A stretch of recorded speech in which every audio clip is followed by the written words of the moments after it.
وصحبه وسلم.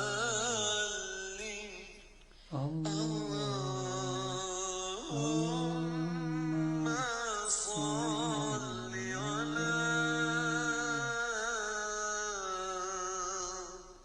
سيدنا محمد عبدك ورسولك النبي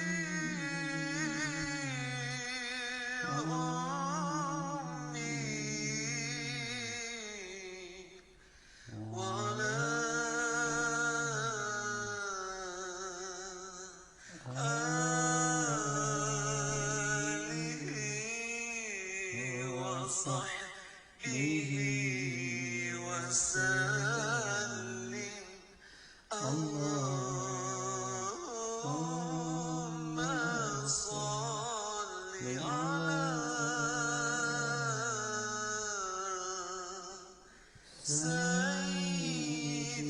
آله وصحبه وسلم.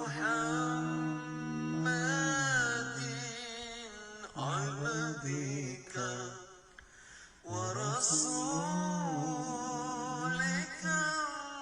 النبي وعلى آله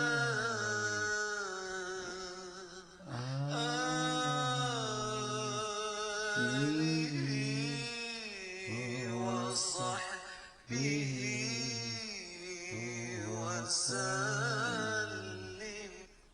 اللهم صل على سيدنا محمد النبي الأمي وعلى آله وصحبه وسلم.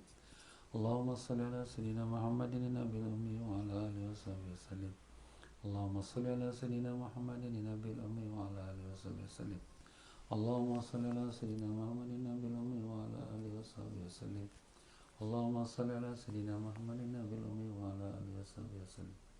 اللهم صل على سيدنا محمد النبي الأمي وعلى آله وصحبه وسلم. اللهم صل على سيدنا محمد النبي الأمي وعلى آله وصحبه وسلم.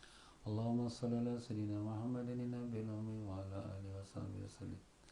اللهم صل على سيدنا محمد النبي الأمي وعلى آله وصحبه وسلم. اللهم صل على سيدنا محمد النبي الأمي وعلى آله وصحبه وسلم. اللهم صل على سيدنا محمد النبي الأمي وعلى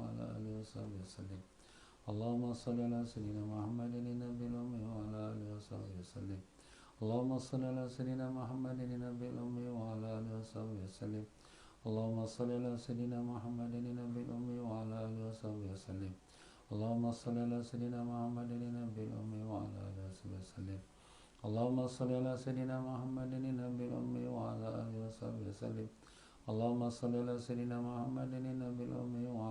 وصحبه وسلم. اللهم صل على سيدنا محمد النبي الأمي وعلى آله وصحبه وسلم.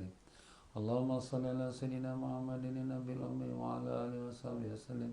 اللهم صل على سيدنا محمد النبي الأمي وعلى آله وصحبه وسلم. اللهم صل على سيدنا محمد النبي الأمي وعلى آله وصحبه وسلم. اللهم صل على سيدنا محمد النبي الأمي وعلى آله وصحبه وسلم. اللهم صل على سيدنا محمد النبي الأمي وعلى آله وصحبه وسلم. اللهم صل على سيدنا محمد النبي الأمي وعلى آله وصحبه وسلم. اللهم صل على سيدنا محمد النبي الأمي وعلى آله وصحبه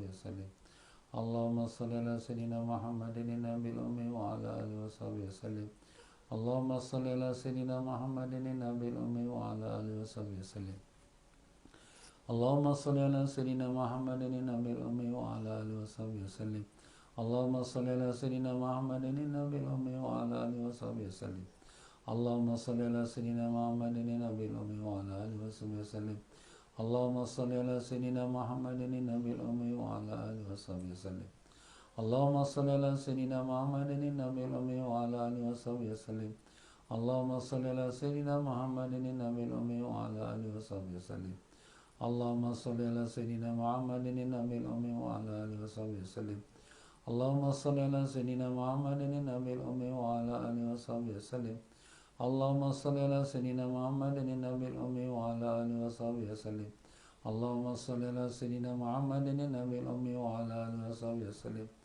اللهم صل على سيدنا محمد النبي الأمي وعلى آله وصحبه وسلم اللهم صل على سيدنا محمد النبي الأمي وعلى آله وصحبه وسلم اللهم صل على سيدنا محمد النبي الأمي وعلى آله وصحبه وسلم اللهم صل على سيدنا محمد النبي الأمي وعلى آله وصحبه وسلم اللهم صل على سيدنا محمد النبي الأمي وعلى آله وصحبه وسلم اللهم صل على سيدنا محمد النبي الأمي وعلى آله وصحبه وسلم اللهم صل على سيدنا محمد النبي الأمي وعلى آله وصحبه وسلم اللهم صل على سيدنا محمد النبي الأمي وعلى آله وصحبه وسلم اللهم صل على سيدنا محمد النبي الأمي وعلى آله وصحبه وسلم اللهم صل على سيدنا محمد النبي الأمي وعلى آله وصحبه وسلم اللهم صل على سيدنا محمد النبي الأمي وعلى آله وصحبه وسلم اللهم صل على سيدنا محمد النبي الأمي وعلى آله وصحبه وسلم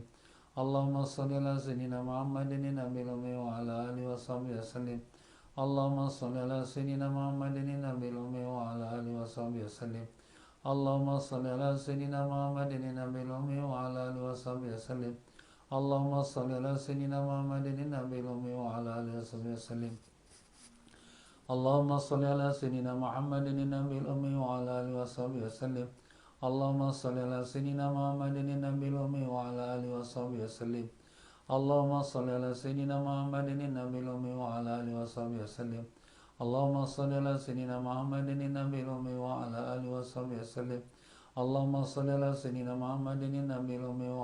وصحبه وسلم اللهم صل على سيدنا محمد النبي الأمي وعلى آله وصحبه وسلم اللهم صل على سيدنا محمد النبي الأمي وعلى آله وصحبه وسلم اللهم صل على سيدنا محمد النبي الأمي وعلى آله وصحبه وسلم اللهم صل على سيدنا محمد النبي الأمي وعلى آله وصحبه وسلم اللهم صل على سيدنا محمد النبي الأمي وعلى آله وصحبه وسلم اللهم صل على سيدنا محمد النبي الأمي وعلى آله وصحبه وسلم اللهم صل على سيدنا محمد النبي الأمي وعلى آله وصحبه وسلم اللهم صل على سيدنا محمد النبي الأمي وعلى آله وصحبه وسلم اللهم صل على سيدنا محمد النبي الأمي وعلى آله وصحبه وسلم اللهم صل على سيدنا محمد النبي الأمي وعلى آله وصحبه وسلم اللهم صل على سيدنا محمد النبي الأمي وعلى آله وصحبه وسلم اللهم صل على سيدنا محمد النبي الأمي وعلى آله وصحبه وسلم اللهم صل على سيدنا محمد النبي الأمي وعلى آله وصحبه وسلم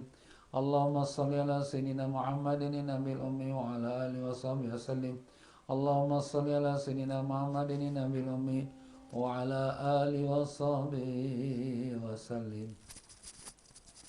السلام عليك يا رسول الله السلام عليك يا نبي الله السلام عليك يا حبيب الله السلام عليك يا سيد المرسلين السلام عليك يا إمام المتقين السلام عليك يا خاتم النبيين ورحمة الله وبركاته. الفاتحة. أعوذ بالله من الشيطان الرجيم. بسم الله. الحمد لله رب العالمين الرحمن الرحيم إياك نعبد وإياك نستعين نصر المستقيم صراط الذين أنعمت عليهم غير المغضوب عليهم ولا الضالين. بسم الله الرحمن الرحيم الحمد لله رب العالمين اللهم صل وسلم وبارك على سيدنا محمد وعلى آله وصحبه وسلم. اللهم افتح علينا وعلى ذريتنا فتوح العارفين. اللهم علمنا ما ينفعنا وانفعنا بما علمتنا وزدنا علما. اللهم يا معلم إبراهيم علمنا يا مفهم سليمان فهمنا. سبحانك لا علم لنا إلا ما علمتنا إنك أنت العليم الحكيم ولا حول ولا قوة إلا بالله العلي العظيم. إلهنا أنت مقصودنا ورضاك مطلوبنا أعطنا محبتك ومعرفتك. وصلى الله على سيدنا محمد وعلى آله وصحبه وسلم والحمد لله رب العالمين. Muslimin dan muslimat rahimakumullah. Assalamualaikum warahmatullahi wabarakatuh. Alhamdulillah, syukur pada Allah dengan limpah kurnia taufik hidayahnya telah diperkenankan kita bertemu sekali lagi pada hari Jumaat yang penuh rahmat dan barakah selepas asar, yang memang dianjurkan kepada kita oleh Rasulullah SAW untuk kita berselawat pada baginda lepas asar hari Jumaat. Siapa yang berselawat 80 kali lepas asar hari Jumaat, diampunkan dosanya 80 tahun. Dan kalau sekiranya kita solat 100 kali bila-bila masa, maka Allah akan sampaikan hajat kita 100 hajat. Dan paling kecil sekali hajat itu ialah melepaskan hamba itu dari api neraka. Padahal itulah hajat paling besar. Alhamdulillah. Ya tuan-tuan dan puan-puan semua, apa khabar? Alhamdulillah, mudah-mudahan Allah panjangkan umur dalam sihat walafiat, ditanamkan iman dan taqwa, dibukakan pintu ma'rifat, dimatikan semua dalam iman, dalam Islam, dalam husnul khatimah dengan barakah syafaat Nabi Rasulullah sallallahu alaihi wasallam, dan ditemukan kita dengan Rasulullah sallallahu alaihi wasallam mendapat barakah dan syafaatnya. Amin ya rabbal alamin. Ya tuan-tuan dan puan-puan rahimakumullah, menyambung kita di dalam pelajaran kitab Fiqhul Ibadat menurut mazhab Syafi'i rahimahullah taala, yang di mana kita bacakan Fatihah untuk junjungan besar Nabi kita Rasulullah sallallahu alaihi wasallam dan sekalian ahli keluarganya yang dikasihi, dan sekalian para sahabatnya yang diridai, dan sekalian para alim-alim ulama kita dan para masyayikh, para tabi'in dan tabi'in, sampailah kepada guru kita yang menulis kitab ini, iaitu Al-Habib Muhammad Said Muhammad Amin bin Idrus bin Abdullah bin Umar bin Syekh Abu Bakar bin Salim, yang berguru kepada Habib Zain bin Semit bin Ibrahim bin Zain bin Semit, Habib Zain bin Ibrahim bin Zain bin Semit. Semoga kedua-dua guru kita itu yang masih hidup lagi di kota Madinah dipanjangkan umur oleh Allah dalam sihat walafiat, disembuhkan semua penyakit dan dilindungi daripada segala perkara yang tak diingini, dan semoga Allah Ta'ala melimpahi berkah dan juga rahmat pada sekalian arwah para masyayikh kita, pada guru-guru kita, dan demikian juga semoga Allah memberikan manfaat ilmu yang barakah kepada kita dengan berkat syafaat Nabi sallallahu alaihi wasallam. Al-Fatihah. A'udzubillahi minasyaitonirrajim. Bismillahirrahmanirrahim. Alhamdulillahirabbil alamin. Ar-Rahmanirrahim. Maliki yaumiddin. Iyyaka na'budu wa iyyaka nasta'in. Ihdinas siratal mustaqim. Siratal ladzina an'amta 'alaihim ghairil maghdubi 'alaihim waladdallin. Ya, kita menyambung kembali dalam pelajaran kita yang semalam petang, iaitu kita telah sampai di muka surat 226. Muka surat 226 dalam membicarakan adab-adab ketika masuk kamar mandi, atau kita kata toilet lah ya. Jadi kalau sekiranya pelajaran semalam kita membicarakan tentang sunat-sunatnya dalam kita beristinja. Kita dah sebutkan dalam sunat-sunatnya itu, iaitu kita gunakan tangan kiri, jangan tangan kanan beristinja. Jadi kalau kita gunakan tangan kanan makruh, ada ulama kata haram. Melainkan kalau ada orang yang sakit tangan kiri, dia pakailah tangan kanan, tak apa. Dan demikian juga kita hendaklah membersihkan dubur kita tu, maaf kata, dengan jari tengah kita, ya. Dan demikian juga kita hendaklah mendahulukan membasuh kubul kita, iaitu kemaluan depan, sebelum kita membasuh kemaluan belakang kalau kita gunakan air. Tapi kalau kita gunakan tisu, kita bersih yang belakang dulu, kemudian baru depan, ya. Ya, itulah dia beberapa kita katakan adab-adab istinja. Dan kemudian apabila kita yang lelaki baik atau perempuan, hendaklah disunatkan kita istibrak. Istibrak tu apa? Mengeluarkan saki-baki air kencing dalam pundi-pundi atau urat-urat kencing kita.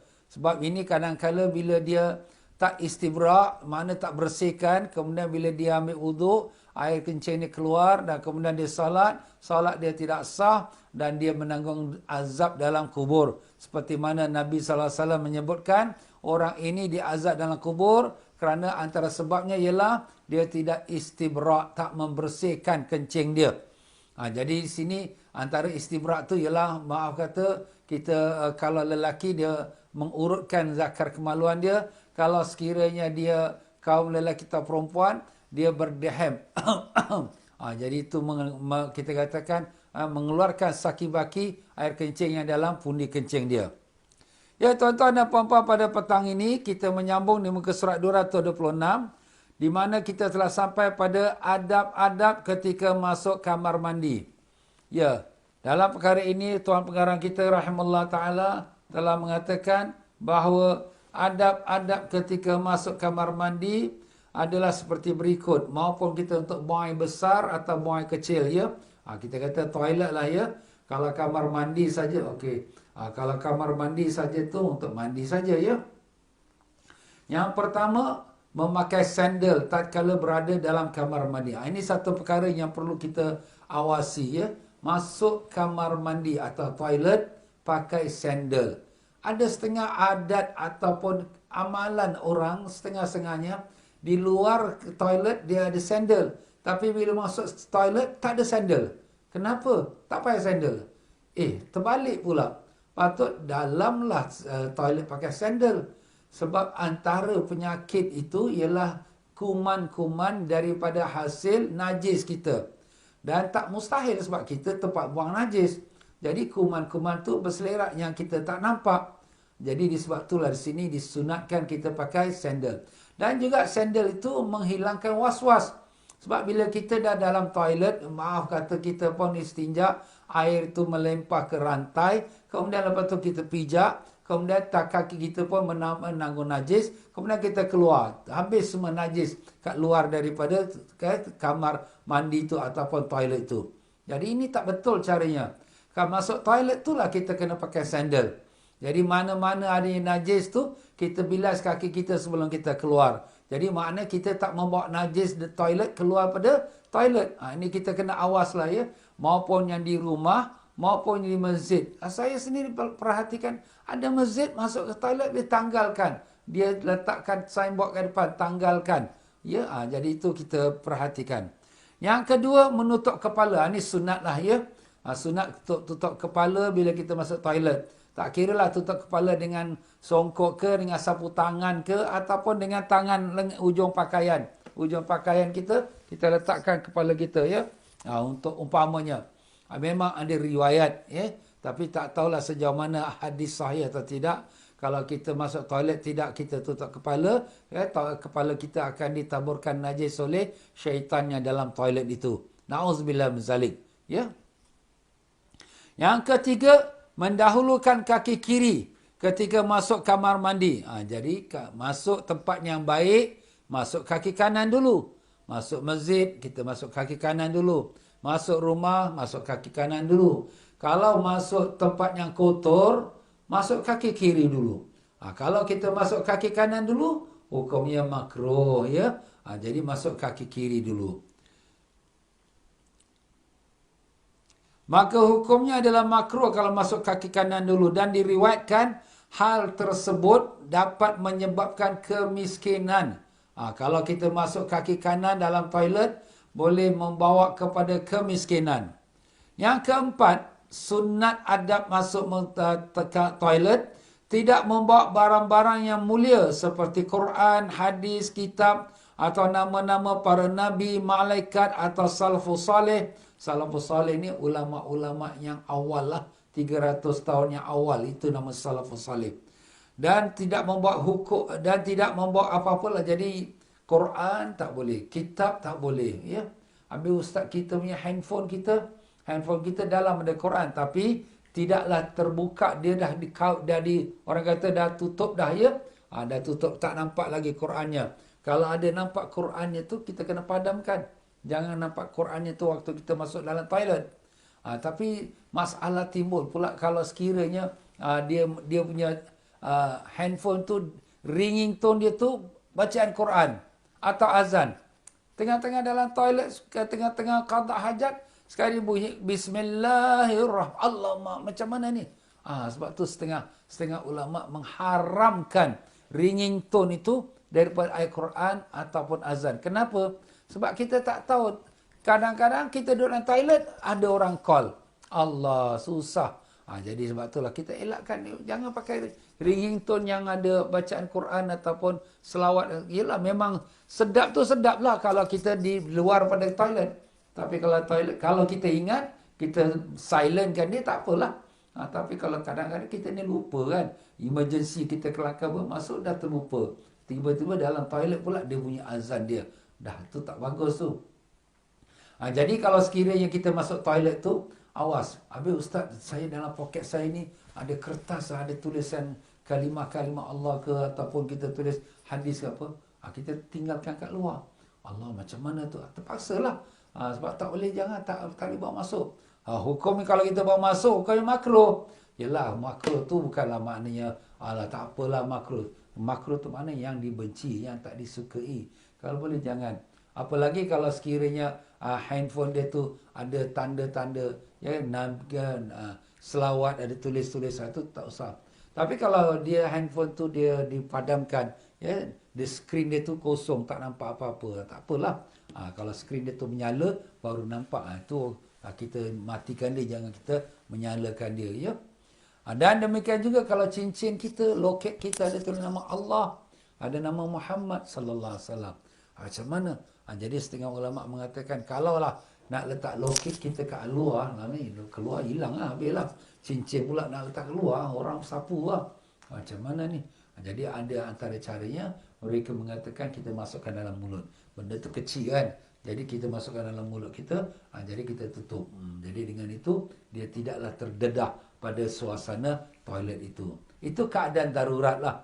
Kalau kita dah tahu kita nak toilet, cincin kita yang ada tulis La ilaha illallah ataupun Allah atau Muhammad atau loket, kita simpan dalam beg, bagi siapa-siapa jagakan kat luar toilet kita, ya.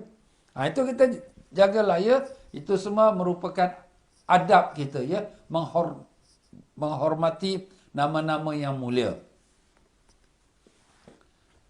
Dan di sini dikatakan hukumnya makruh meskipun ditutupi dengan kain atau sejenisnya. Walaupun kita tutupkan dengan kain, ya. Kertas tu kita tutup dengan saputan kita, tetap makruhnya makruh juga, ya. Atau sejenis. Bahkan sebagian ulama seperti Imam Azra'i berpendapat bahawa hal tersebut hukumnya adalah haram. Ada ulama kata haram. Mana haram ni beratlah kan. Tapi ialah itu satu pendapatnya, muktamadnya ialah makruh, ya. Yang kelima daripada adab masuk ke tandas, buang air kecil atau buang air besar dalam WC, tandas satu. Dalam keadaan duduk. Dalam duduk. Jadi kita buang air itu duduk lah, jangan berdiri. Kalau buang air kecil pun duduk. Buang air besar memang tak boleh diri, mesti duduk punya, ya. Tak ada orang buang air besar berdiri. Melainkan, maaf kata, kalau terkincit saja, itulah. Kalau keadaan demikianlah. Kecuali jika terdapat uzur. Dan posisi duduk tatkala buang air kecil atau buang air besar, iaitu dengan menggabungkan antara dua paha. Jadi di sini kalau sekiranya kita membuang air besar atau buang air kecil, sunatnya duduk. Melainkan kalau uzur. Uzur tu kalau orang nak buang air kecil, dia nak duduk, mungkin dia nak bengkok kaki dia tu susah sebab dia sakit. Lutut dia tu minyak gris dah kering dah. Ya, jadi nak berdiri juga. Apa nak buat, ya? Itu dia berdiri, tetapi itu taklah makruh. Kalau sekiranya dia berdiri dengan keadaan dia tak ada sebab, itu setengah ulama kata makruh buang air kecil tu berdiri. Dan kalau sekiranya dia duduk, di sini sebutkan cara duduknya. Duduk tatkala buang air besar atau buang air kecil. Ya, ini cara ni duduk kalau duduk menyangkung lah, ya. Itu memanglah yang aslinya, yang orinya, buang air besar atau buang air kecil duduk menyangkung. Tetapi kalau sekiranya zaman sekarang, boleh kata 90% semuanya rumahnya ialah duduk di atas mangkuk yang kita kata bowl dia, ya. Jadi kalau kita dah duduk atas bowl tu, tak payahlah nak angkat kaki atas bowl pula. Nanti terbalik kita, dah luka pula. Tak payahlah, ya. Tapi tuan pengarang kita sebutkan, andai kata kalau duduk menyangkung, dirapatkan apa, dia macam mana nak letak tangan kanan atau kiri, itu disebutkanlah. Tapi saya pun tak dapat nak gambarkan, kerana kita pun sekarang ni duduk atas bowl, ataupun tempatnya, tempat buang air dia punya tadah dia dah ada, ya. Yang keenam, sunat tidak berbicara atau bernyanyi atau membaca zikir ketika buang air kecil atau buang air besar. Kerana hukumnya adalah makruh. Dalam bilik air jangan bercakap-cakap. Ya, dalam bilik air ke dalam toilet. Ini khususnya toilet lah, ya, tempat buang air besar, buang air kecil. Sebab alim ulama dia membagikan tempat mandi berbeza dengan tempatnya buang air besar, buang air kecil. Kalau tempat tu tempat mandi sahaja, dia boleh sebut nama Allah. Cuma makruh, dia tak haram. Tapi ada ulama kata tak dimakruhkan pun. Tetapi kalau tempat tu tempat buang besar, buang kecil, itu yang kita sebutkan toilet, itulah yang dilarang. Jangan sebut nama Allah, jangan berzikir, jangan bercakap, jangan bernyanyi. Itu semua dilarang lah, ya. Kalau dibuatkan juga, maka hukumnya adalah makruh, ya. Kecuali jika dalam keadaan darurat. Dalam keadaan darurat, seperti memperingatkan anak kecil yang akan jatuh dan lain sebagainya, maka hukumnya adalah wajib untuk berbicara. Yelah, kita tengah-tengah dalam toilet, ya, kita dengar anak kita ni nangis, ya. Dan kemudian kita pun bimbang takut dia keluar rumah atau jadi bahaya untuk dia. Kita pekikkan kepada kita punya isteri kita, untuk supaya dia alert. Tengok anak ni jangan sampai dia keluar rumah. Umpamanya itu jadi wajib pula, ya. Ataupun kita nampak satu orang buta, nampak pada tingkap kita, tempat toilet kita, satu orang buta tu sedang jalan nak menuju masuk dalam lubang. Kita pekikkan dia. Ustaz ni tengah dalam toilet buat apa pekik-pekik? Itu tidak, kalau aku tak cakap, tak tegurkan orang tu masuk dalam lubang tu. Jadi umpamanya. Itu sudah jadi wajib. Kadang-kadang berlaku juga seperti mana seorang ulama, iaitu alhamdulillah Abdullah bin Mubarak. Abdullah bin Mubarak rahimahullah ta'ala, dia sedang dalam bilik air. Terdengar satu orang miskin datang minta sedekah. Kemudian dia pun memekik daripada dalam toilet itu kepada khadam dia, bagikan duit yang dalam baju aku yang tergantung kat tengah rumah tu. Kemudian khadam dia pun ambil duit itu dan sedekah pada orang miskin tu. Lepas dia Syekh Abdullah bin Mubarak ni keluar, orang khadam dia tanya, kenapa Tuan Guru cakap dalam toilet? Kata makruh, tak boleh cakap.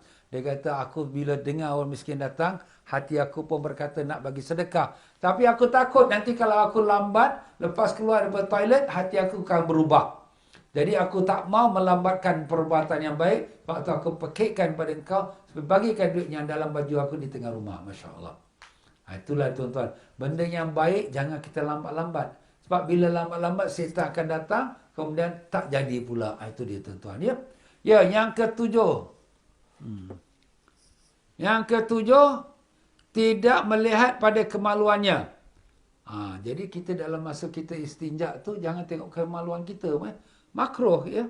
Atau melihat ke langit, atau melihat kepada kotoran, iaitu najis tu, ya. Jangan kita tengok kemaluan kita, jangan tengok ke langit, jangan kita tengok pada najis-najis kita tu. Yang keluar tanpa ada tujuan. Akan tetapi hendaklah melihat ke arah depan. Jadi kita tengok ke depan je lah. Ya, kita punya tangan sajalah buat kerja, ya. Tangan kanan jirus air, tangan kiri kita menggosok tempat yang kubul dan dubur kita dan menghilangkan kotoran. Itu saja. Jadi pemandangan kita di depan. Melainkan kalau keperluan tu kita nak elakkan diri kita daripada terkena najis, kita tengok najis tu mengalir kat mana, jangan nanti aku pijak najis tu. Itu sajalah, ya. Yang ke-8, sunat tidak meludah pada kotoran yang keluar dari dirinya, kerana diriwayatkan dapat menyebabkan penyakit was-was dan dapat membawa pada gigi menjadi kuning dan keluar darah dari kemaluannya. Allah, na'udzubillah, ya. Ini dia punya side effect dia atau kesan sampingan kalau sekiranya kita ni melihat atau meludah kepada najis kita. Kita dah buang air besar ke buang kecil, kita ludahkan dia. Tak bagus, jangan, ya. Kita dah berstinja, dah bersih, sudah. Kita tinggalkan dia. Jangan kita, kalau kat rumah kita ataupun kat mana-mana sekarang sebab pakai pump, kita pumpkan je. Itu tak payah kita ludahkan dia. Dan ini meludah tempat najis ni boleh bawa pada penyakit was-was, menjadi gigi kita jadi kuning dan juga boleh keluar darah daripada kemaluan kita. Yang ke-9, membuka auratnya sedikit demi sedikit sampai berada di tempat duduknya. Jadi kita dah sebutkan tadi ada syaitan dalam toilet kita, ya. Sebab tu kita baca doa sebelum masuk toilet. Jadi sebab tu bila kita nak angkat pakaian kita, angkat pelan-pelan. Jangan kita angkat terus sekali. Ini ustaz, ni kalau kita seorang-seorang dalam toilet ni, kita biasa kita angkat terus saja. Haram ke? Tak haram. Cuma sebagian ulama kata makruh, ya. Sebab tu di sini kalau boleh kita pelan-pelan kita angkat sampai tempat duduk kita buang air, itu baru kita angkat kita punya kain sepenuhnya. Kalau gitu dalam bilik air yang toilet rumah kita ataupun tempat yang tertutup, kalau kita di tempat yang terbuka, toilet kita tu tak ada toilet, tempat terbuka, seperti kalau di padang pasir kita nak buang air besar buang kecil, ya, Mungkin orang lalu lalang boleh nampak. Jadi sebab tu kita angkat pelan-pelan. Itu jawab wajib. Menutup aurat tu wajib. Angkat pelan-pelan sampai tempat kita nak duduk buang air. Baru kita angkat sepenuhnya. Itu cara dia lah. Ini adab-adab tuan-tuan. Dan yang ke-10, tidak makan dan minum tatkala buang air kecil atau yang besar. Dan tidak memakai siwak. Jadi dalam masa kita dalam toilet kita buang air besar buang air kecil, jangan pula dia makan kunyang. Apa ni? Dia makan kuaci ya Ustaz. Astagfirullah. Kau ni dalam toilet kau makan pula. Ini bukan tempat makan. Makruh. Hukumnya makruh tuan-tuan. Nah pakai siwak. Pakai siwak. Ustaz, ini pakai siwak dalam toilet. Makruh. Kalau tengah buang air besar, buang air kecil lah. Kalau memang nak wuduk, tak apalah tu. Itu baguslah tu. Yang ke-11, tidak duduk terlalu lama di kamar mandi tanpa terdapatnya kepentingan. Masuk kamar mandi ni toilet lah ya. Buang air besar, buang air kecil. Tak lama. Maksudkan tak lama kenapa? Sebab lama sangat tu setan. Dia jadi was-was. Dia ni kalau masuk toilet, alamak setengah jam tak habis lagi. Alamak, susahlah, problem lah dia. Orang nak ambil wuduk pun dah tunggu lambat. Orang nak sembahyang jemaah pun dah tertinggal. Jadi jangan kita lama ikutkan. 4 perkara jangan kita lamakan dia. Apa dia? Toilet yang kita lama. Kalau kita pergi pasar, jangan kita lama sangat. Sebab semua tempat setan tu. Ya? Dan apabila kita nak makan minum, jangan lama sangat duduk, habis masa kita berjam-jam duduk makan minum. Ya? Dan begitu juga tidur kita. Tidur kita tu masa kita terhad. Cukup masa kita bangun. Yelah ada orang perlu tidur 6 jam, ada orang 5 jam. Ikut dia punya keperluan dia. Dan sekadar itu. Jangan kita berlebih-lebihan. Itu 4 perkara, jangan berlebihan. Waktu dalam toilet, dan waktu kita ke pasar, dan waktu kita tidur, dan waktu kita makan. Ya? Sebab ini semua masa-masa ni berharga. Bila kita terlebih, kita dah sempitkan yang masa lain. Jadi kita berbual panjang. Kita makan, berbual panjang. Kita ke pasar, masa panjang. Kemudian bila nak sembahyang, kelang kabut. Dah lambat. Bila kita nak baca Quran, tak ada masa. Dah tak ada time. Sebab kita buang masa tempat yang lain. Jadi kita tak atur masa kita. Sebab tu di sini kita hendaklah jaga. Jangan kita membuangkan masa berlebihan yang tak diperlukan. Kalau perlu, tak apalah ya. Itulah dia tuan-tuan. Adab-adab ketika masuk ke kamar mandi ataupun kita kata toilet. Ya. Cuma beza sikitlah kamar mandi dengan toilet ya. Sebagaimana saya dah sebutkan tadi. Wallahualam. Muka surat 227. Adab-adab ketika akan keluar dari kamar mandi. Masya Allah. Tuan pengarang kita ni habis semua dia masukkan. Tak ada tinggal sikit pun.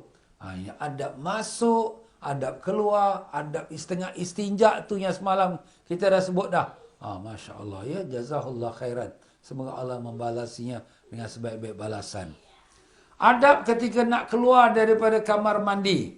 Yang pertama, mendahulukan kaki kanan. Itu dia. Masuk kaki kiri, keluar kaki kanan. Ya. Kalau masuk masjid, kaki kanan. Keluar masjid, kaki kiri.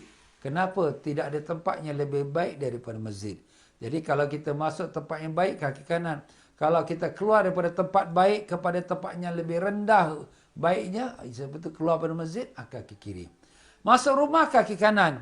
Keluar rumah nak pergi kerja, nak pergi belajar, kaki kanan juga. Sebab tujuan kita pergi tempatnya yang baik. Ya. Masuk, keluar rumah, kaki kanan. Yang kedua, membersihkan tempat buang air, kotoran yang telah dipakai. Bersihkan dia. Kita dah, maaf kata dah buang air besar. Dah berselerak dah kita punya kotoran tu. Ambil air jiruskan dia. Supaya jangan ada terlekat-terlekat sesuatu. Nanti orang yang kedua datang tengok, alamak geli lah. Pasal kita tak bersihkan. Kita pula kalau masuk orang dia tinggalkan kotoran ni tak bersih. Umpama dia tak flush. Kita masuk, alamak kita pun rasa geli. Itulah ibarat tuan-tuan dan puan-puan ya. Jadi kita bersihkan. Dan ini dah diajar oleh Islam kita. Masya Allah. Yang ketiga, menutup pintu kamar mandi setelah keluar dari kamar mandi. Itu yang saya dah sebutkan semalam. Jadi bilik air, toilet, dia ada syaitan kat dalamnya. Itu jin namanya, jin min syarril waswasil khannas. Iaitu kita baca Allahumma inni a'udzubika minal khubuthi wal khaba'ith. Khubus iaitu jin-jin syaitan yang jantan. Khaba'is jin-jin syaitan yang betina. Jadi bila kita masuk, kita baca tu, dia lari keluar. Bila kita dah keluar, dia masuk balik. Jadi kita tutupkan pintu kamar, pintu toilet tu. Jangan dadah terbuka, jangan. Tutupkan dia. Jadi bila nak masuk, baca doa tu lagi, dia lari keluar. Sebab bila kita buka terdedah, dia bebas lah. Dia pada toilet, dia masuk ke bilik kita, masuk ke rumah kita. Jadi pintu toilet tu jangan dibiarkan terdedah selalu, jangan. Dan lagi pun kalau orang lalu lalang pun tengok toilet, alamak toilet. Kita patut kita rasa malu lah orang tengok toilet rumah kita. Jadi kita tutup. Ya, itu cara adabnya. Yang keempat, membaca doa kita ketika keluar dari kamar mandi. Kamar mandi itu termasuk toilet lah, ya. Terlebih khusus toilet lah. Sebab kamar mandi ni kita tak buang air. Kita cuma mandi saja. Tapi toilet tu lah tempat kita buang air besar, buang air kecil, ya. Jadi kita baca doa lah bila kita dah keluar daripada toilet tu, kita dah buang air besar, buang air kecil, kita baca doa. Apa doa dia? Tengok di muka surat 228. Ghufranaka. Diulang 3 kali. Ghufranaka. Ghufranaka. Apa tu ghufranaka? Pengampunanmu ya Allah. Pengampunanmu ya Allah. Pengampunanmu. Jadi kita mengharapkan pengampunan dari Allah. Alhamdulillahilladzi azhaba annil adha wa afani. Alhamdulillah, segala puji bagi Allah yang telah menghilangkan azhaba anni, telah menghilangkan daripadaku al-aza, iaitu penyakit, wa afani, dan memberikan aku sihat. Syukur pada Allah.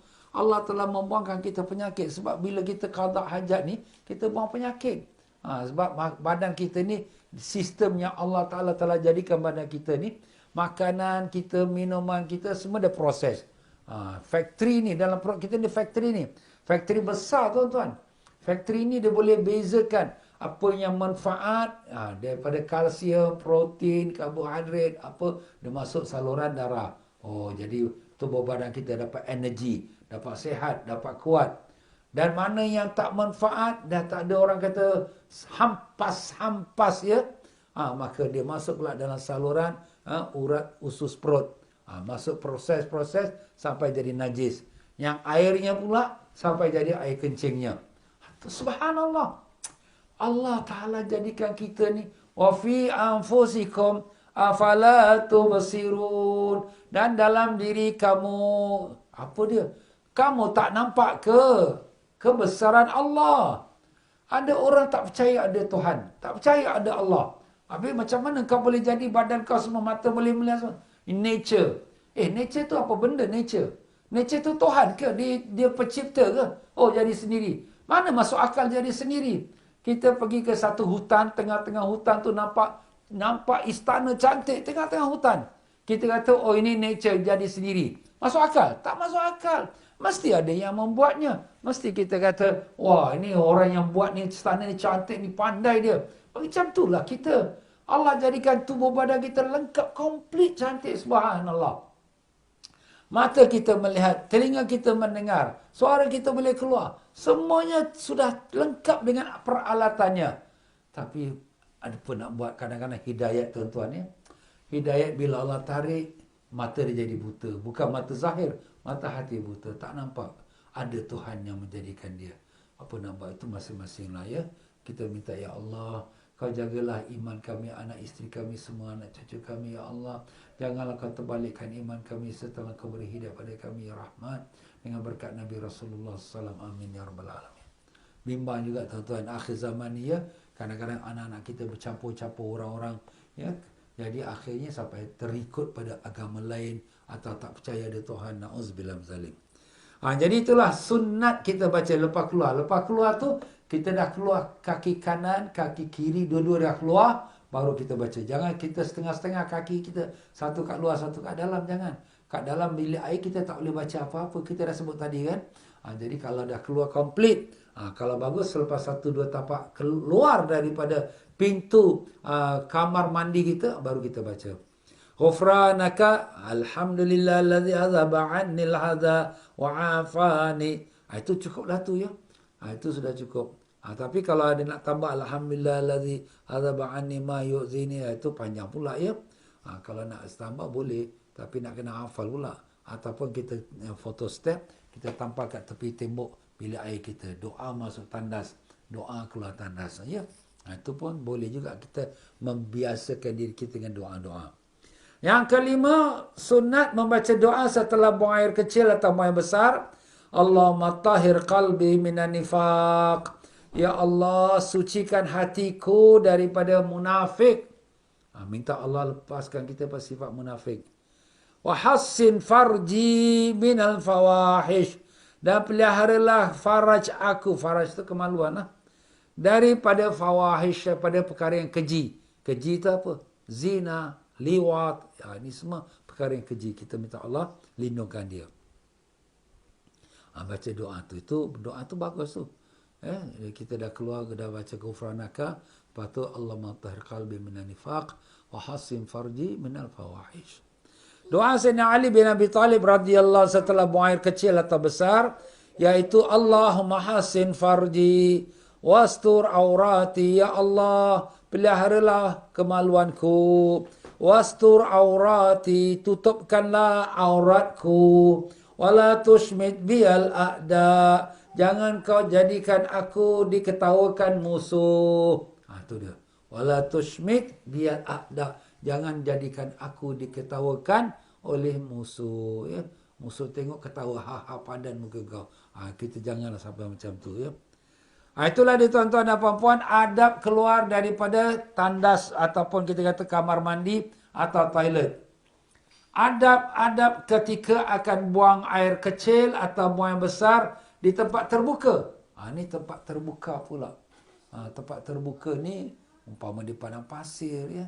Tempatnya tak ada siap toilet, tak ada siap tempat bilik air, semua tak ada. Jadi ini dia punya apa adab-adab dia. Kita tengokkan dia juga ya. Di antara adab-adab ketika akan buang air kecil atau buang air besar di tempat yang terbuka, iaitu selain kamar mandi adalah sebagai berikut. Pertama, wajib membuat penutup di depan tempat yang akan digunakan untuk buang air kecil atau buang air besar. Hal ini jika tempat tersebut menghadap ke arah kiblat.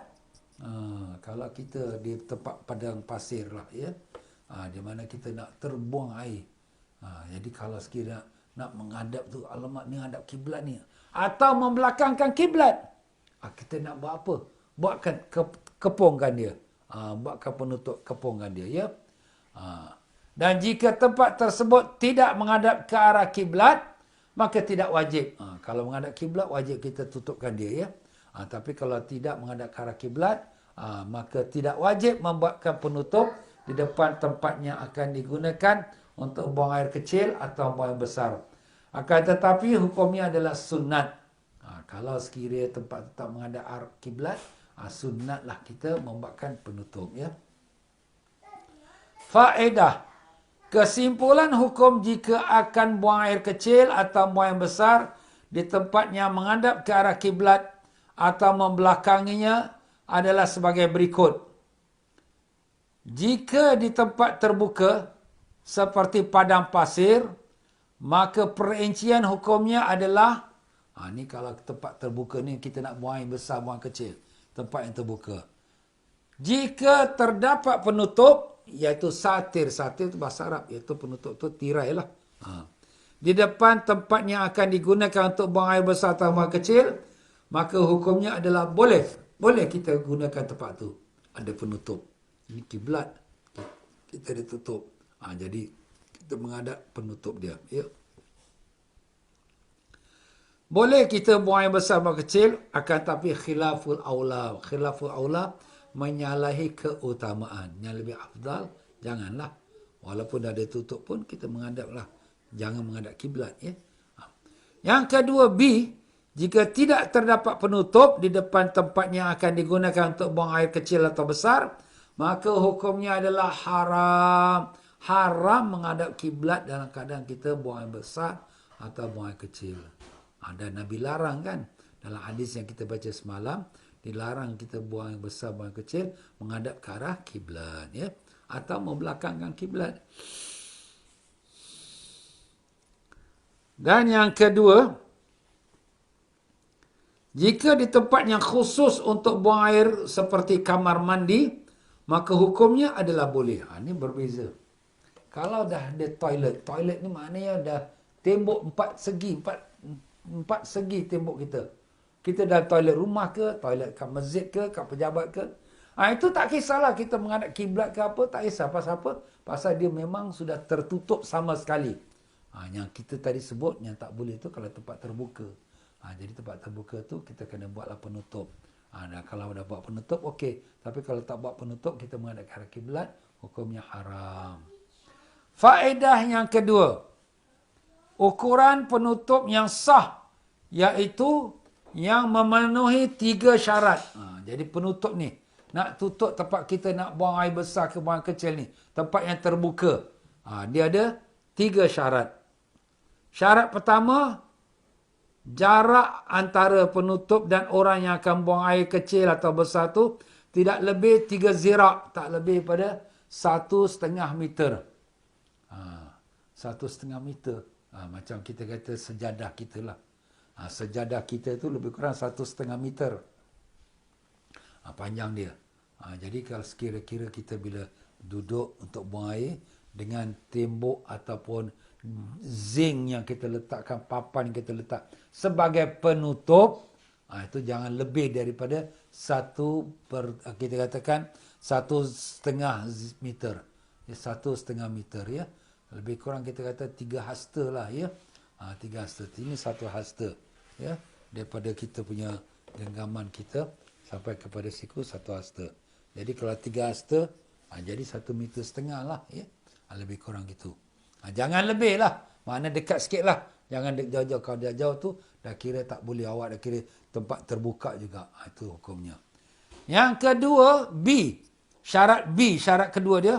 Ketinggian penutup digunakan tidak kurang dari 2/3 zirak. Zirak tu maknanya hasta lah. 2/3. 2/3 ni kalau ni 1 zirak, 1 hasta. Ya, ni 1 hasta. Jadi 2/3, 1 kaki lah ni. Ini 1 kaki setengah ni. Ini 1 kaki. Jadi dia punya tinggi dia tu, zinc dia ke atau papan yang kita nak letak tu, jangan kurang daripada 2/3 zirak, 2/3 hasta. Jangan kurang lah. 75 cm dia tulis itu. Hal ini jika akan buang air dalam posisi duduk. Itu kalau ada buang air dalam duduk. Kalau dia buang air kecil lah, buang air kencing lah ya, dalam keadaan berdiri, maka sukatan itu, ukuran itu sama dapat menutupi auratnya. Auratnya mana? Pusat sampai lutut. Jadi kena tempat tinggi lah. Tembok tu kena tinggi. Sebab kalau dia tempat dia punya papan tu rendah, kemudian dia berdiri tinggi, orang boleh nampak kemaluan dia. Jadi kena tembok pun kena tinggi. Kalau dia buang air kecil tu dia berdirilah ya. C. Syarat yang ketiga, penutupnya harus lebar. Lebar. Jadi kita dah sebutkan jarak orang yang buang air dengan penutup dia. Jangan kurang daripada, jangan lebih daripada kita kata 1,5 meter.